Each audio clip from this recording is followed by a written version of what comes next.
네, 반갑습니다. 사회성과 관련된 문제행동, 사회적 위축부터 시작하도록 하겠습니다. 첫 번째 시간은 사회적 위축과 괴롭힘, 따돌림에 대해서 하도록 하겠습니다. 네, 사회적 위축이라고 하는 거는 사회 정서 장애로 정의될 수 있고요. 사회 정서 장애로는 정의되지 않고, 하지만 혼자 고립된 모습을 보이는 형태로 어떤 심각한 문제 행동은 아니지만, 어떤 교사의 지원이 필요한 그런 어려움을 내포하고 있는 유아의 행동이다라는 것을 살펴볼 수 있습니다. 사회적 위축은 관점에 따라서 다양하게 정의될 수 있는데요. 어, 유아의 사회적 상호작용 부족이 그 원인이 될 수가 있습니다. 그래서 첫 번째, 적극적 고립, 그리고 둘째, 사회적 위축으로 구분해서 한번 보겠습니다. 적극적 고립이라고 하는 거는 유아가 또래의 적극적인 배척과 따돌림으로 인해서 혼자 지내는 것을 의미합니다. 적극적 고립의 원인으로는 일반적이지 않은 개인적인 특성, 공격성, 통제되지 않은 충동성, 사회적인 미성수, 전체 집단의 유아, 들과는 다른 흥미나 성향 등이 있고요. 이러한 유아는 주로 세련되지 못한 사회적 상호작용이나 사회적 기술을 사용해서 또래들로부터 따돌림을 당하게 되거나 함께 놀 또래를 찾기 어렵습니다. 그리고 두 번째, 사회적 위축이 있는데요. 사회적 위축은 유아가 또래 그룹으로부터 스스로를 고립시키는 것입니다. 이러한 행동이 왜 일어나느냐? 그 원인으로는 불안, 부정적인 자아감, 사회적 기술과 사회적 관계에서의 어려움 등이 있고요. 사회적 위축은 또 소극적 불안과 비사교적 행동으로 나뉠 수 있는데, 소극적 불안은 사회적 상호작용에 대한 두려움으로 인해서 또래와 노는 것을 피하는 행동을 말합니다. 예를 들어 다른 유아와 놀기를 원하지만 그 감정을 억눌러서 회피하는 경우지요. 그리고 비사교적 행동은 단순히 혼자 놀기를 좋아해서 사회적으로 고립된 행동을 말하는데요. 이러한 유아는 사회적 기술이 부족하지 않고 상호작용을 회피하고자 하지 않지만 단지 다른 유아와 함께 놀고 싶어 하지 않습니다. 그래서 사회적 위축에서는 소극적 불안과 비사교적 행동으로 이렇게 두 개를 나누어서 두 가지 양상을 우리가 볼 수 있었습니다. 처음에는 유아 스스로 사회적인 위축 행동을 하기도 하지만 결국에는 또래부터 배척당할 수 있기 때문에 시간이 지날수록 적극적 고립과 사회적 위축을 구분하기 어려워지는데요. 또래들로부터 거부당해서 고립된 유아들은 또래 유아들에 비해서 사회적으로 덜 유능하고 부정적인 사회적 상호작용을 더 많이 경험하게 되겠지요. 그런데 교육기관에서는 소극적이거나 위축되고 고립된 유아들이 대부분 혼자서 조용히 지내거나 교사 눈에 띄지 않게 되는 그런 행동을 어, 하는데 문제가 있는 유아라고 여겨지기보다는 소극적이고 조용한 유아라고 인식될 수 있습니다. 그러나 외연적으로 문제 행동을 나타나지는 않지만 교사는 이 유아에게 관심을 두고 지도를 해야 되고 고립돼서 조용히 하루를 보내는 유아들은 교사의 주목을 받지 못할 수 있기 때문에 이를 좀 더 귀 기울여서 지도를 해야 되겠습니다. 고립된 유아들은 또래와의 사회적 상호작용 기술이 부족하고 이와 관련된 지식을 알지 못하는 경우가 많기 때문에 또래와의 관계를 어떻게 시작하고 또래에게 긍정적으로 반응하거나 또래 집단의 요구와 기대에 맞게 행동하지 못해서 결국 또래 관계에서 거부당하고 고립되는 결과를 초래할 수 있지요. 그리고 고립된 유아들은 또래와의 관계 맺기에 필요한 전략을 선택하고 사용하는 것에서 서투른 모습을 보이는데요. 이러한 유아들이 상황에 따라서 융통성 있게 요구되는 전략을 사용하는 것이 아니라 상황에 맞지 않는 특정한 방법을 계속 고집스럽게 사용하는 경향이 있어서 또래로부터 원하는 반응을 얻지 못합니다.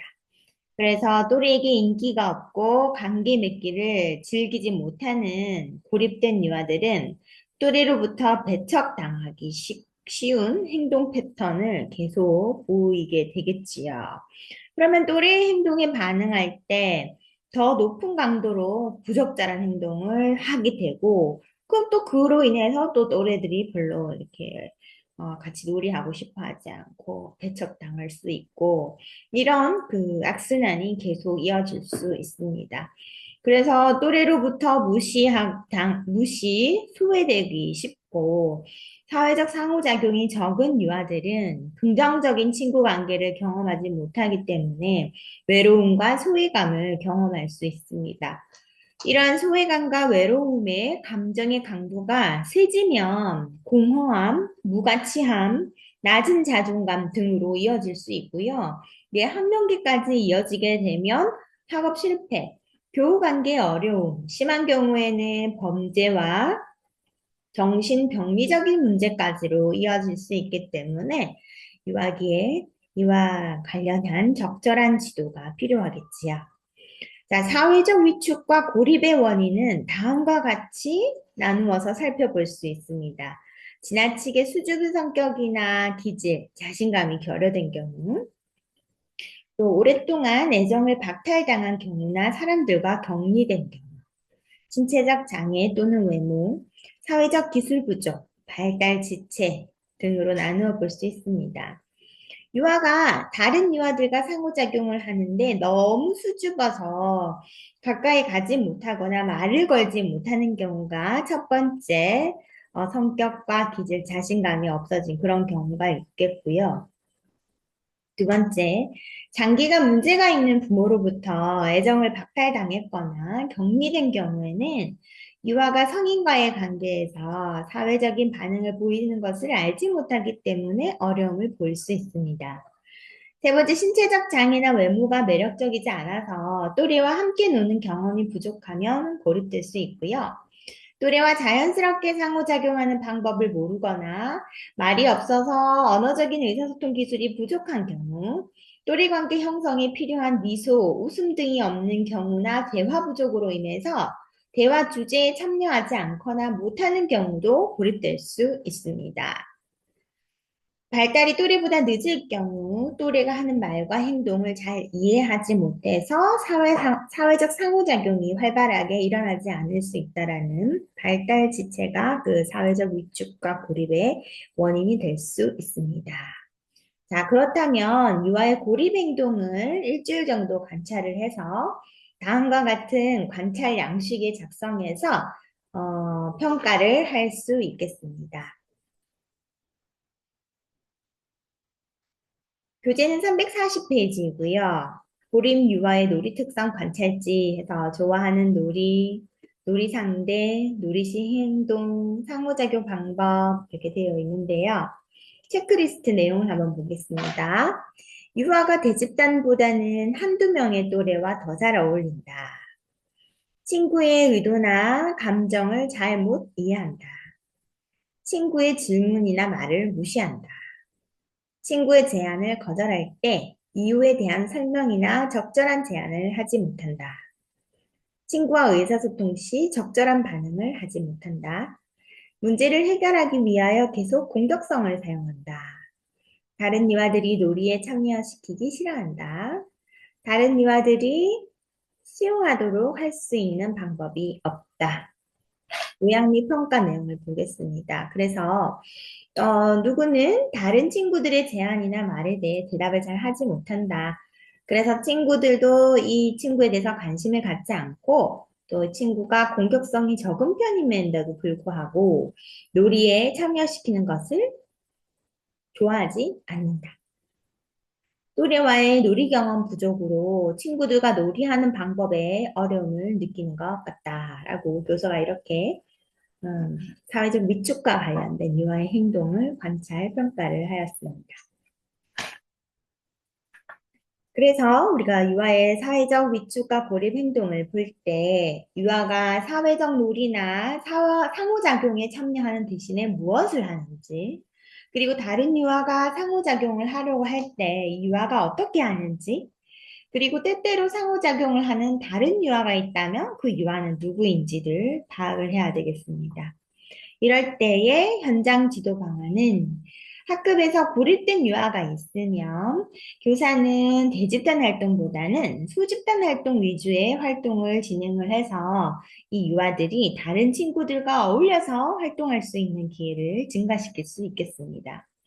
그리고 유아가 다른 유아들과 함께 놀이에 참여하는 것을 보면 언어적 표현으로 강화를 하여서 아, 너희들이 노는 걸 보니까 선생님 정말 기쁘다. 이렇게 긍정적으로 강화를 하는 것도 또래들과의 사회적인 상호작용을 강화하는 거고요.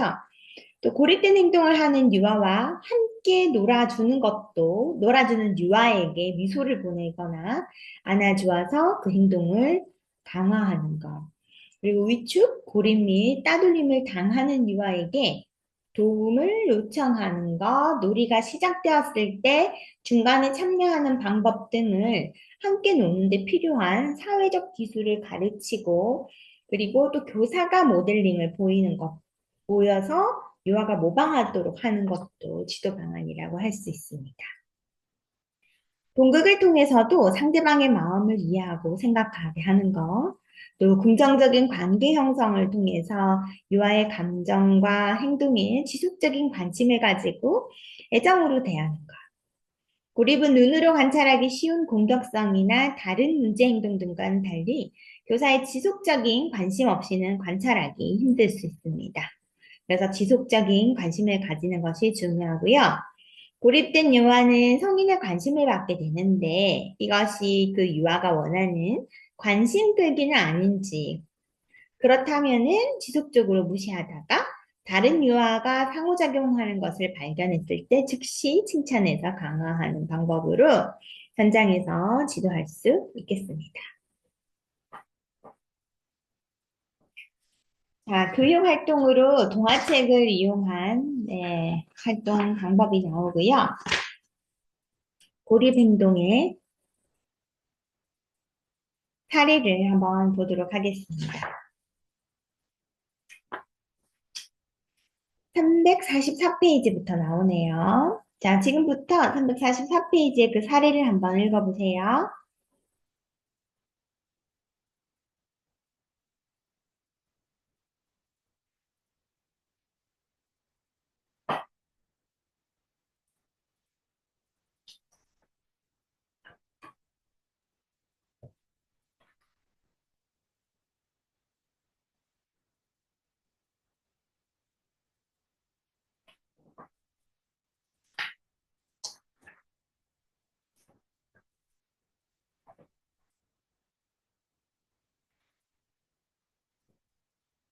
자, 그래서 유아의 고립 행동을 교육하는 교사의 자세를 살펴보는 것으로 해서 다음 행동으로 넘어가도록 하겠습니다.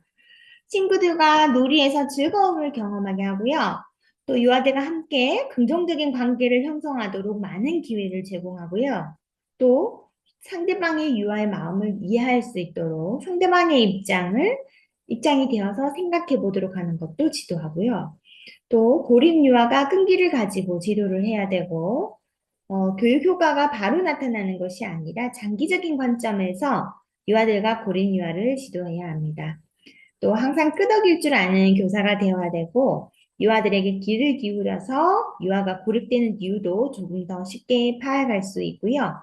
유아가 고립되는 이유를 다양하게 알아야 되고 유아마다 개별적인 원인을 파악해서 그에 알맞은 지도를 해야 하는 교사의 자세가 필요할 것입니다.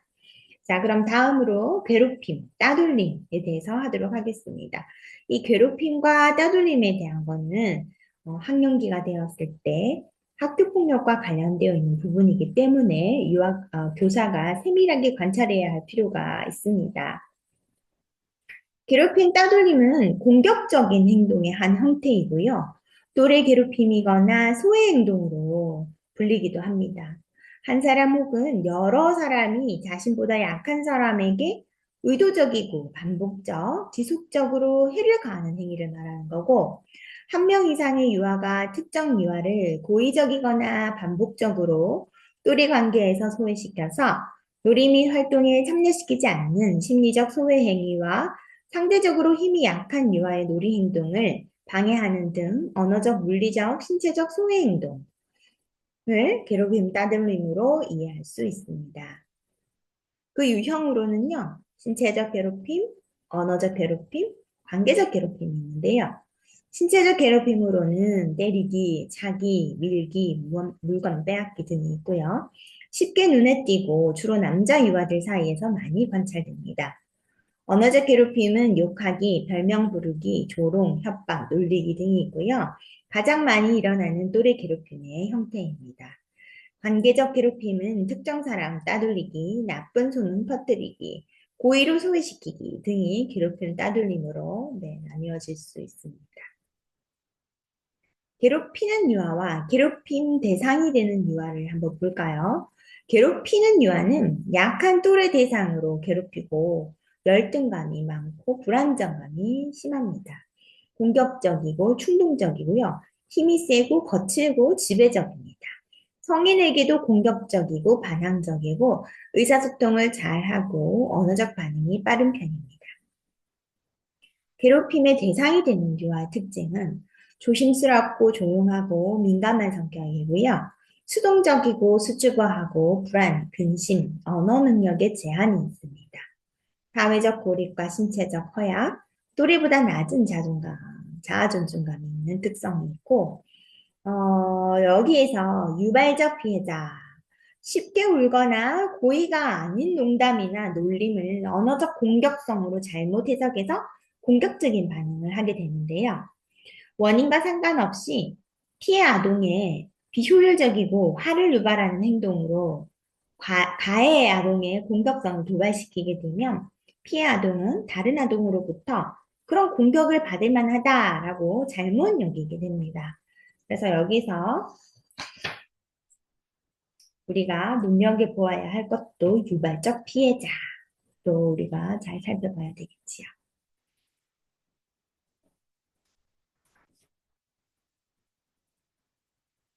자, 그러면 괴롭힘, 따돌림의 유아의 행동을 관찰을 할 때는 누가 또래 괴롭힘이나 따돌림의 표적이 되는가? 주로 어떤 유아가 따돌리는 리더가 되는가? 괴롭힘이나 따돌림 당하는 유아의 반응은 어떠한가? 괴롭힘이나 따돌림 후 어떤 결과가 나타나는가를 관찰을 하고요. 기관 차원에서의 접근, 학급 차원에서의 접근, 교육과정 및 교육활동에서의 접근으로 나누어서 지도할 수 있겠습니다. 기관 차원에서는 환경을 재구성해서 괴롭힘 기회, 괴롭히기에 대한 처벌을 줄이고 긍정적인 행동을 강화하는 할 수 있도록 모든 인적 구성원 협력을 하는 것으로 지도할 수 있겠고요.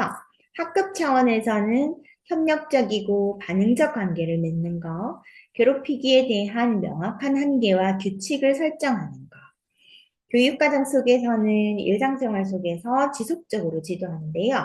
생활 동화를 활용해서 역할놀이나 동극 등으로 강화할 수 있겠습니다.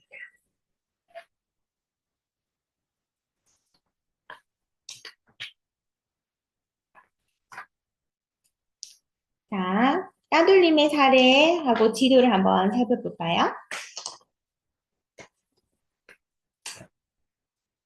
356페이지입니다.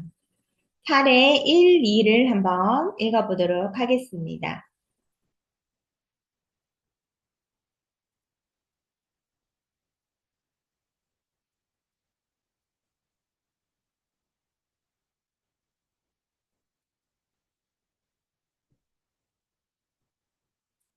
사례 1 읽어보셨나요? 자주 일어날 수 있는 상황일 수도 있습니다.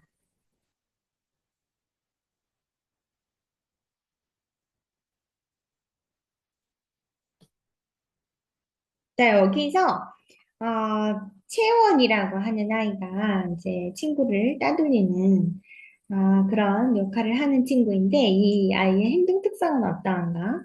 상호작용 기술은 어떠한가? 또 이 친구를 위한 행동 지도의 방향은 어떻게 설정해야 될까라고 우리가 고민하고 토의할 수 있습니다. 채원이는 유아들로부터 놀이에서 혹은 짝을 만드는 중에 소외되거나 무시당하는 따돌림을 경험하고 있습니다. 채원이가 따돌림을 경험하고 있지요. 네. 자, 채원이가 자기가 하고 싶은 행동만 하고 유아들에게 지시하는 행동을 좋아하는데 또 유아들에게 무시당하거나 소외되면 또 스스로 그것을 해결하지 못하고 교사에게 찾아가서 해결해 달라고 합니다. 그래서 이 일을 어떻게 지도해야 되느냐 하는 지도 방법을 보면은 사회적 기술을 배울 기회를 제공을 하고요. 또 다른 유아들과 잘 지내기 위해서 타인을 배려하기, 다른 유아의 감정 느끼기 등의 사회적 기술을 끊임없이 배울 수 있는 기회를 제공해야 됩니다. 그리고 다른 친구들과 서로 각자의 느낀 감정을 함께 나누는 기회도 끊임없이 지속적으로 제공을 해서 갈등 상황에서 어떤 방식으로 이야기하고 어떻게 안전하고 부정적인 감정을 표현하는지 계속적으로 지도를 해야 되겠지요.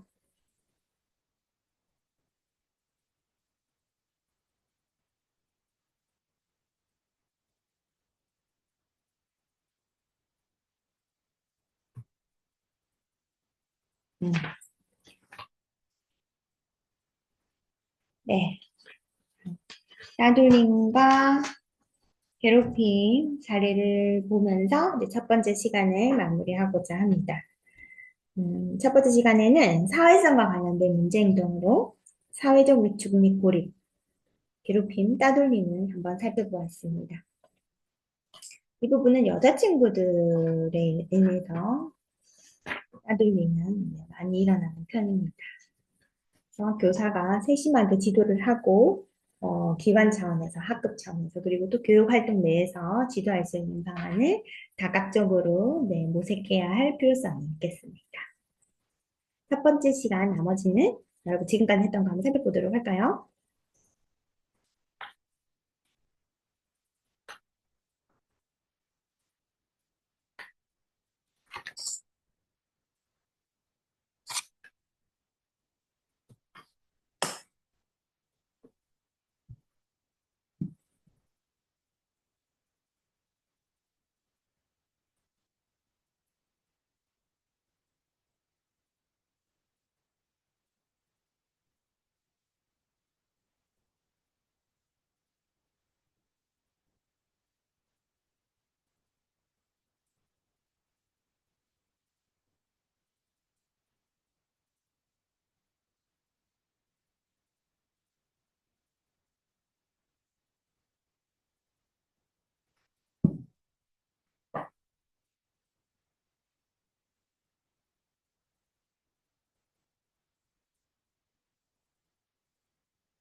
수고하셨습니다.